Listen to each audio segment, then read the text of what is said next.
Welcome back. Following a thrilling come-from-behind victory 3-2 over Connecticut, the Marquette women's soccer team jumped into the national rankings Monday. The Golden Eagles are ranked number 22 by Soccer America in its latest poll. After the Huskies went ahead 2-0 by the 20th minute, junior Stephanie Vassos and senior Anna Sawicki helped even the score for the Golden Eagles with goals in the 41st and 43rd minute respectively, while sophomore Rachel Sloan put away the game winner in the 108th minute. The 40-year-old Brett Favre threw for 232 yards and a touchdown Sunday as the Vikings stayed perfect as they defeated the Rams 38-10. He is now 5-0 for the first time in his career.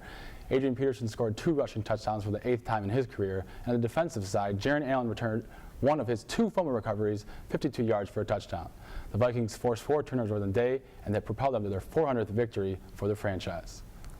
The official beginning of the upcoming 2009-10 men's and women's basketball teams will once again be highlighted by Marquette Madness Friday, October 16th at the Ale. Doors were open at 5 p.m. in advance of Marquette Madness, with the Marquette women's volleyball team hosting Georgetown in Big East action at 6. The season opening festivities will begin shortly after the conclusion of the volleyball match, but no earlier than 7:30 p.m. MUTV will once again provide live coverage on GoMarquette.com, streaming the live event.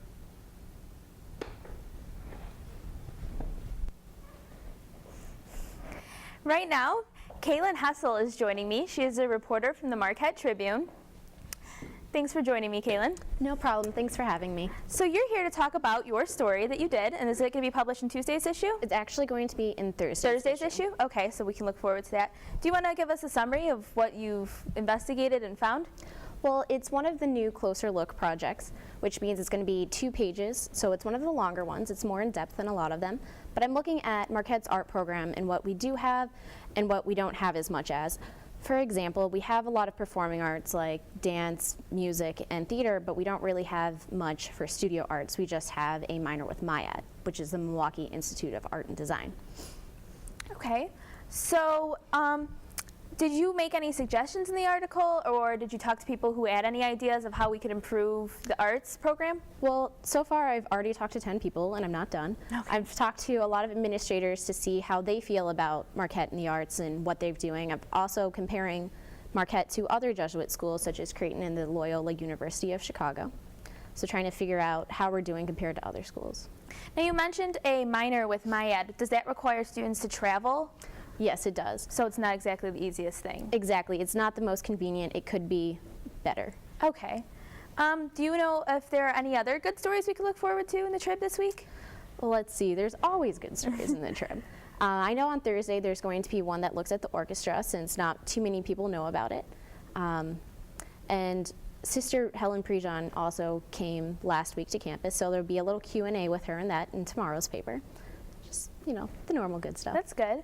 So who did you talk to compile your list of activities that are lacking? Well, I've talked to Provost Pauly because he's in charge of academics, and also Dean Bergen because most of the art stuff is in the College of Communication.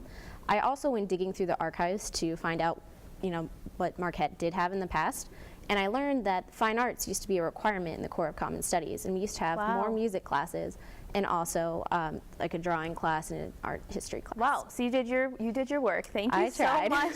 Thank you so much for coming and sharing. We'll look forward to seeing you in Thursday's issue. Thanks. Late Night Marquette Book Club will be meeting again soon. This time, the book being read is the Guernsey Literary and Potato Peel Pie Society. The book is free to the first 30 students who go to the AMU room 121. Other students are more than welcome to participate even if they do not receive a free copy of the book. The book club is sponsored by Late Night Marquette and Bookmark. Clinical nursing instructor Dr. Ruth McShane will be facilitating the discussion. The meeting is from 9 until 11 p.m. in the Henke Lounge in the AMU on October 29th. Active Minds is getting ready to host their first meeting of the year. They are looking for students to participate in some of the fun. If you are a leader or you want to join the organization on campus, Active Minds wants you. The meeting is on Tuesday at 7 p.m. in Lalamere, room 114. There's going to be a discussion and snacks, so make sure you grab some friends and stop by.